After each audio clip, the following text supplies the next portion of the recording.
Hi guys, so today's video is going to be more of like a story time video.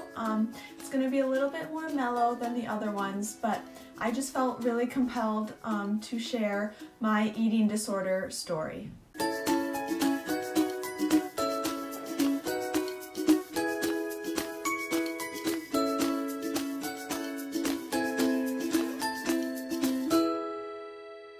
Now, I got this idea from another YouTuber named Corey. She is such an inspiration. I have been obsessed with her videos lately, so I will leave her link down below in the description box if you want to go check her out. You won't be disappointed. But anyways, I've never really opened up about this. I did write a blog post about it about a year ago. I'm not going to say everything because that would be like a 2-hour long video, but I've never really gone this in depth about it to kind of share my story, and I'm not telling my story to get attention. I'm really doing this because if I can help one person get help, if I can help one person realize that, okay, maybe this isn't right and I should do something about this, or just change somebody's life with this, then my work here is done. And even if this makes nobody want to get help or do any of that, I'm still sharing my story, I'm still raising awareness, so either way I figure it's a win-win. So I'm just gonna go ahead and get started. On the day of my 15th birthday, I learned that my mom was diagnosed with stage 4 terminal breast cancer. That was really hard. I think that was the day where I was just numb. From then on out, I was just a numb human being. I remember I didn't go to school the next day because my parents thought I needed time to process it. I think I could have went, but I do remember getting a whole bunch of texts and calls like, hey, where are you? Because I never missed school. I couldn't miss school because I was in so many sports and so many events that, you know, if you missed school, then that affected the time that you were able to play in games and stuff. So I was always on time. I was always at school. I never missed. And so everybody, of course, was like, oh my gosh, where's Matresa? We have this big basketball game. And I remember my boyfriend at the time, I'm not even going to go into that, but I remember one of his friends ended up texting me and was like, hey, where were you? We were really worried about you. And I told him, and he said, are you sure you're not just saying that for attention or an excuse to get out of practice? What? I went to school that week and everybody knew about it, and of course I got so much support. It was very nice. I've had the same close-knit group of friends since we were in preschool. They were there for me, obviously, very encouraging, and I just love them for that, and they are still here for me today. Days went on, weeks went on, and I kind of noticed that my appetite was lessening. And I didn't think much of it because I thought, okay, I'm just under so much stress. Like, how could I even eat right now, even if I wanted to? So I did kind of blame it on that for a little bit. I didn't think anything of it because I did blame it on stress. I did blame it on, okay, well, I'm burning all these calories from basketball and cross country and softball and dance, and that's just what it was to me. Because whether people want to believe it or not, you do not just wake up one morning and say, I'm going to be anorexic, I'm going to be bulimic, I'm not going to eat. Like, that's not how it occurs. It never occurs, and I will say this a million times over again, and I firmly believe this to my dying day, that eating disorders are based around control. I learned this in one of my 5 times in treatment, and now looking back, I really do realize that my eating disorder started when I realized that I had lost all control. I couldn't save my mom, I couldn't change her diagnosis, and I couldn't control that I had to watch her decline every day. I couldn't control any of that. So looking back at it now, the only thing that I really could control was what I ate. And that seems kind of cliche, it seems really like it can start that easily, but yeah, it can. I know that it couldn't have started any other way. I was a confident girl. I never ever stepped on a scale and like looked at my number. Like, that just never interested me. Moving on from that, I think my school counselor, I to this day do not know if somebody went up and talked to her. I do not know if she noticed this on her own, because I never came to her, but she ended up pulling me out of class one day and was like, "Are you okay?"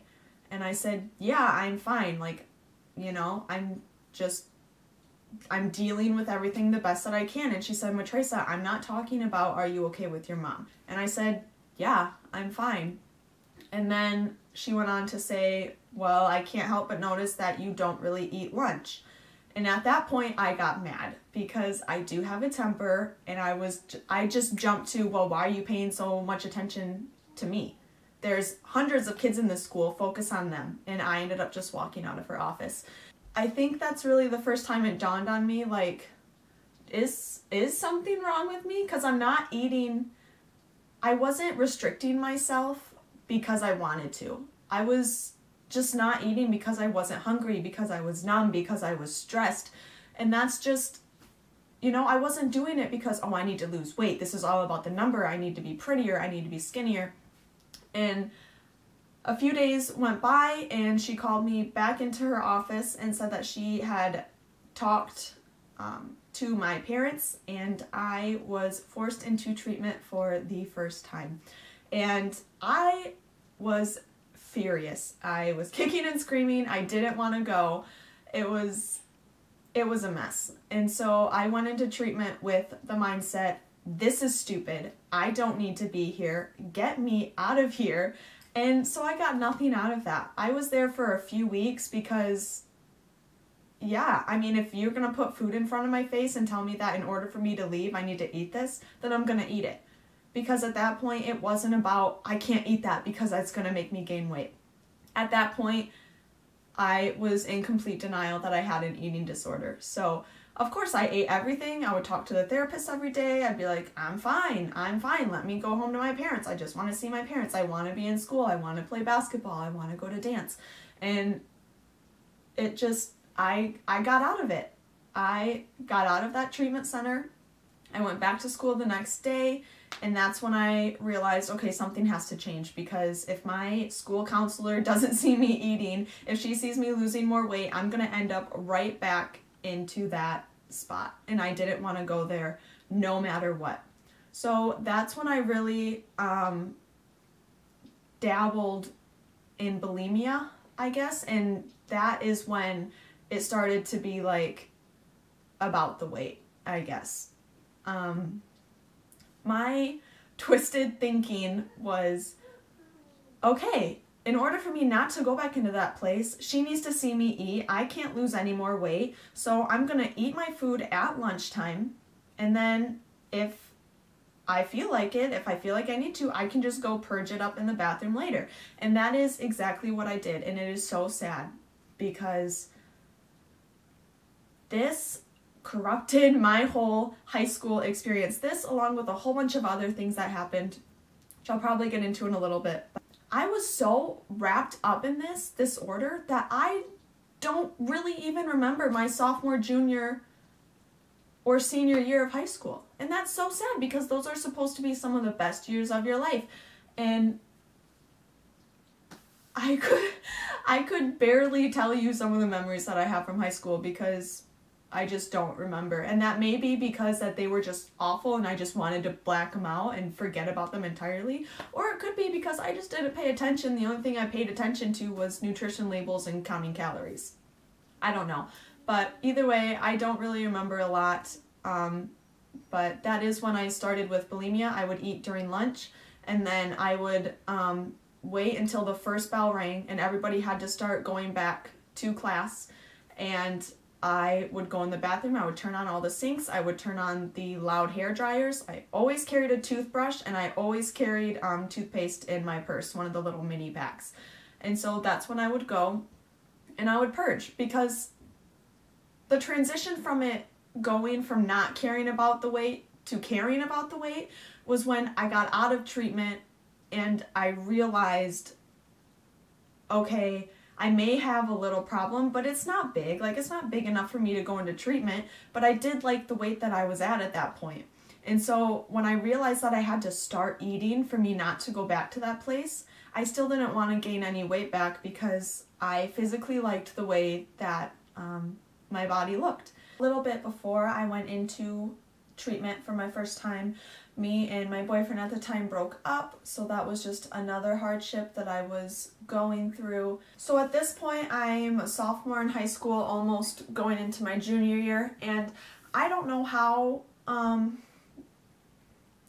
they found out, but there was a few girls in my high school who had found out that I was struggling with an eating disorder, and even though at this point I never would publicly claim like I have an eating disorder, I think I did talk to a few people about it, like I'm really struggling with this, and one of them ended up opening their mouths and telling them, I'm almost positive this is how it happened because I can't really think of another way, but I just know that these girls would make throwing up noises in the locker room when I would walk in there, and it was just it was a really bad experience. And one of my best friends at the time in high school went to our PE teacher and was like, look, Matresa would never tell you this is happening, but there are a few girls who are going into the locker room every time we have to change after PE, making these puking noises every time Matresa enters, and then, you know, just like laughing in her face pretty much.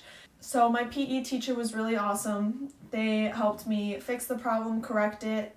They would give me like a tardy pass just about every day to my next class because they would allow me to go in and get changed after all of those girls had left. So that caused me to be a little bit late for my classes, but all of the teachers understood.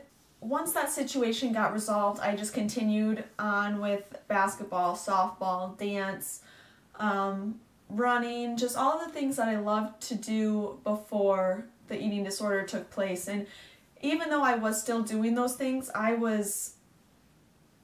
it got to the point where I was blacking out during basketball practices. I was fainting during dance. I was a mess, and because nobody knew that Matresa had an eating disorder, nobody really paid attention to it. So I did go to the doctor after I fainted and blacked out and did all that stuff. All my coaches were like, you need to get tests taken, like what's going on with you? And I wasn't about to open my mouth and say, I'm not eating, or I am eating, I'm just purging it all up afterwards. So that was just something that I knew, and nobody else needed to know about it at that point. So all of the doctors were just so confused, I guess, because although I may have looked kind of healthy, my blood pressure was always really super low. My heart rate was always really super fast, and so that's when they diagnosed me with orthostatic hypotension, where I pretty much just get dizzy every time that I sit up or change my body positioning. And I got put on some medication for that, and while it helped a little bit, I just had to continue wearing baggy clothes because I didn't want people to see my hip bones or my collarbones or just the lack of fat on my body. So although it was satisfying for me to see in the mirror because my head was so twisted and it was so corrupted, I didn't want anybody else seeing it because that, in my mind, would lead me to go back into treatment.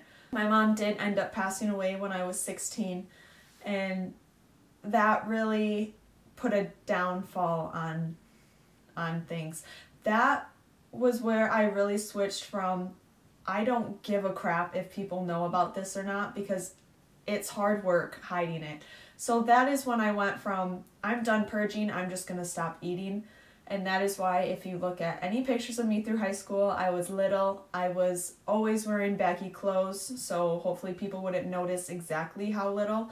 And that is when I really believe that my anorexia started. And that is just really how my whole high school career went. As soon as I graduated high school, me and my dad ended up moving to Arizona. I lasted in Arizona about 6 months. I think part of the reason why I wanted to move was because my dad was catching on. Because I lived with my dad, he could see I wasn't eating meals. He could see that what I did eat, I would take like 2 bites of and just play it off as I'm not hungry. So even though I did say, okay, I so miss my family and friends in Michigan, I want to move back there for them, while part of it was for them, the other part was I was scared of getting caught. And so I moved back to Michigan. At first I lived with my brother, and then I switched and I lived with my other brother, and then I switched and I lived with a family that I've known to come and love, and they were from my dance studio in Michigan. They understood everything. They took me in with open arms. They treated me just like their own daughter, and it was a good experience for the most part. So I lived with them for quite a long time. I started teaching at my dance studio in Michigan, and I feel like that did me a lot of good because I did have to eat at least something during the day in order to be able to teach these wonderful girls the art of dance. And so as I was eating, I still wasn't eating the correct amount, and it got to the point where I fainted at dance and I was rushed to the hospital, and the doctors pretty much just told me, you know, your BMI is ridiculous, and it all went downhill from there, I guess, and it declined really, really rapidly. I don't remember this chunk of time for some reason. I don't remember exactly what happened. I don't remember exactly how it went down, and I do believe it was because it was just such a bad memory that I don't want to remember, so I just pushed it out of my memory. And actually this whole video has kind of been like that. Like if you notice a lot of my long pauses, it's because I really have to reach back into my memory files and pull out what happened, because this isn't something I think about every day. This isn't something I tell people about every day. It is just one big black hole that I would have rather not have happened in my life. So this is just, it's hard for me to remember some of these things, but next thing I know, I'm being flown out to an intensive care treatment center called Remuda Ranch in Chandler, Arizona, and looking back now, it was one of the best experiences of my life. Arizona was in the state where my dad lived, and because my dad to this day is still like one of my best friends, he came up and visited me almost every weekend, and it was wonderful, and he would take me shopping, and I just love that man so much. But I ended up being flown to Arizona to go to that treatment program, and at that time I didn't want to go because now it was about the weight, and because I was in treatment before, I knew what to expect. I knew they were going to force me to eat. I knew that I was going to have to eat, and I knew that I was going to have to be put on the scale a lot, and that terrified me. I spent a good chunk of my time in their acute care because I wasn't at a healthy weight. After the acute care, I was able to go to their program called RLP, which is Remuda Life Program. It is the step down of the acute care, and pretty much they just owned this cul-de-sac with houses, and all of us girls were able to live in these houses together. We still seen a dietitian, we still seen a therapist. Our days were still, you know, scheduled to where we had like no free time, but we still had a lot more freedom at the same time, which is hard to explain. But I met some of the most amazing people at that program, and I met the most amazing therapists and the most amazing activity coordinator and the most amazing dietitian and psychiatrist, and just all of those things. It was so nice. It took me like a week. I think after about the 2-week mark, 2 weeks was when I called my dad and I said, get me out of here. I don't want to be here. I'll recover at home. Just let me come home. And he said, no. Although I was super pissed at him, I look back at it now and I'm like, thank God you kept me in there, because I could have left. I was 19, you know, I wasn't a minor, but me and my dad just had this connection where, like, I know that if I would have left, he probably would have been disappointed in me, and that alone would have killed me. So I stayed, and I got better. I mean, while I was there, I was diagnosed with Oh my lord. All right, here's the list, guys. I was diagnosed with generalized anxiety. I was diagnosed with orthostatic hypotension, again, which I already knew I had from my doctor's visit before. And I was diagnosed with bipolar type 1. And I was also, this is the first time I've ever given it a label. This is the first time anybody ever gave it a label. I was diagnosed with anorexia nervosa. And because of that title, it really opened my eyes. Like, Matresa, you are not supposed to be 5'8" and 92 pounds. You are not supposed to have a BMI of 16. You are not supposed to never have any energy. You are not supposed to be kneeling over in pain from your stomach hurting every time you eat. Like, I cannot even begin to describe how much eating disorders just consume your entire mind. Everything that I did was based around that. I was released from Bermuda after about almost 3 months, and then I was able to go home.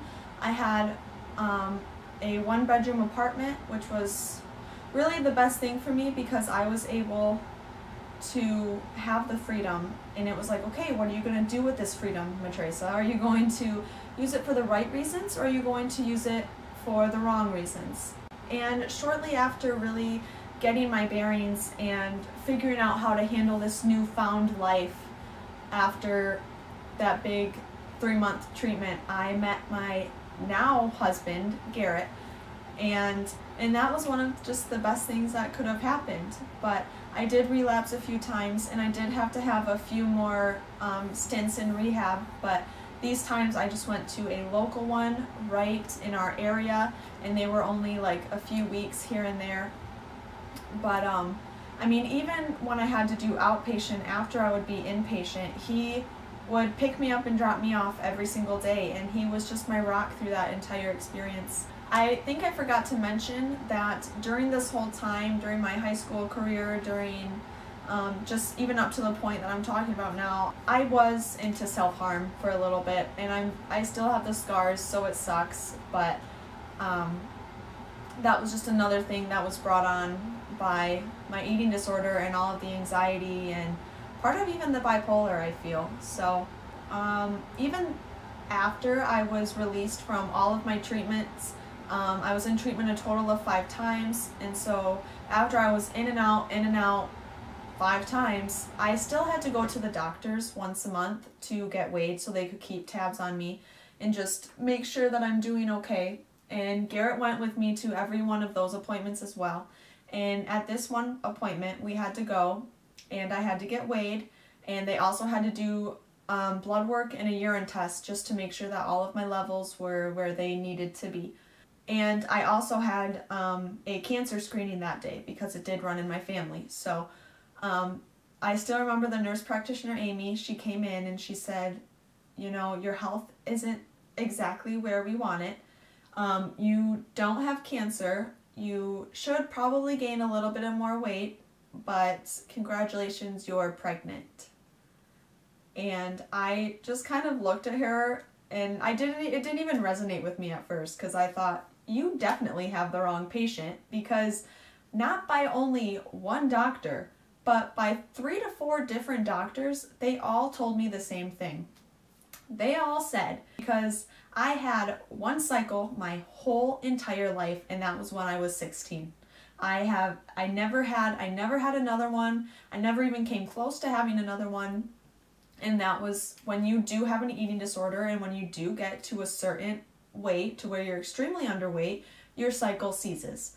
And so because I didn't have a cycle, they all told me, you will probably have to go through adoption or fostering or some other way. So because I was told that by 3 or 4 different doctors, not just one, because if it was one doctor, I could say, oh, well, he just messed up. He didn't know what he was talking about. But 3 to 4 different doctors, in my span of 5 treatments, every single one of those doctors told me that exact same thing. So I just looked at her and I said, you have the wrong patient, because that was not even possible. I remember we got in that car and we went to a restaurant, and I ate a full meal. He didn't even have to tell me to do it. Like, I just did it. And you're probably thinking, she's crazy. You can't just recover from 5.5 years of an eating disorder that quickly. And no, I'm not telling you that I recovered that exact day, but I am telling you that because that there was a tiny human depending on me, I did. I threw away my razors. I no longer self-harmed. I stopped taking all of the medication that I was on for all of the diagnosis that I had.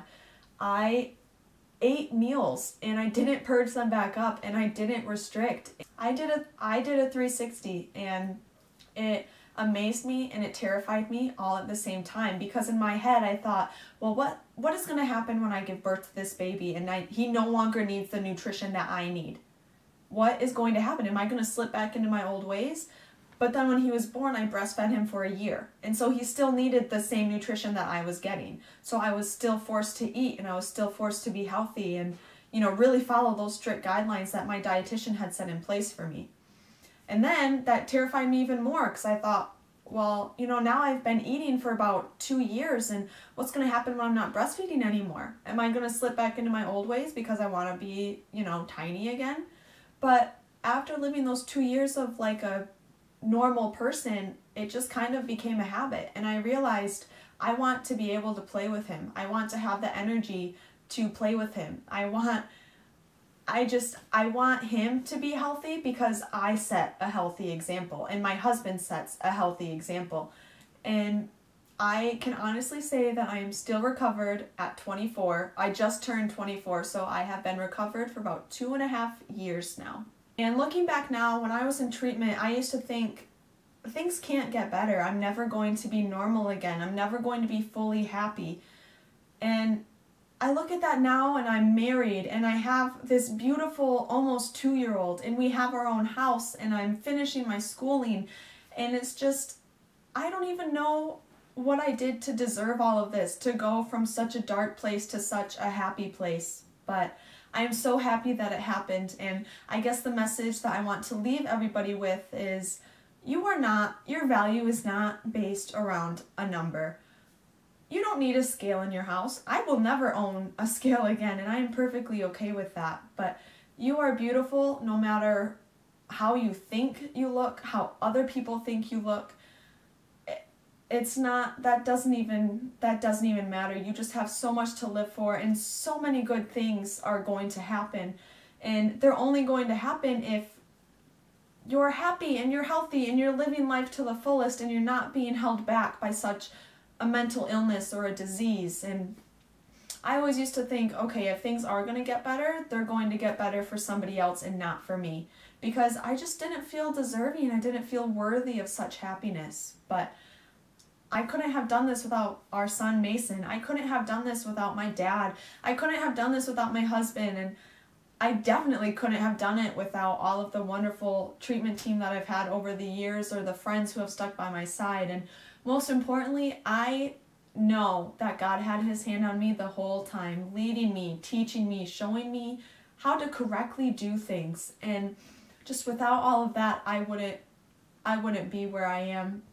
And so I just beg you that if you are struggling, or if you know somebody who is struggling, please find help. Please speak out. Please reach out and talk to a therapist, a psychiatrist, a doctor, your parents, anybody. Just get that out there, because this is such a big demon that you can't do it alone.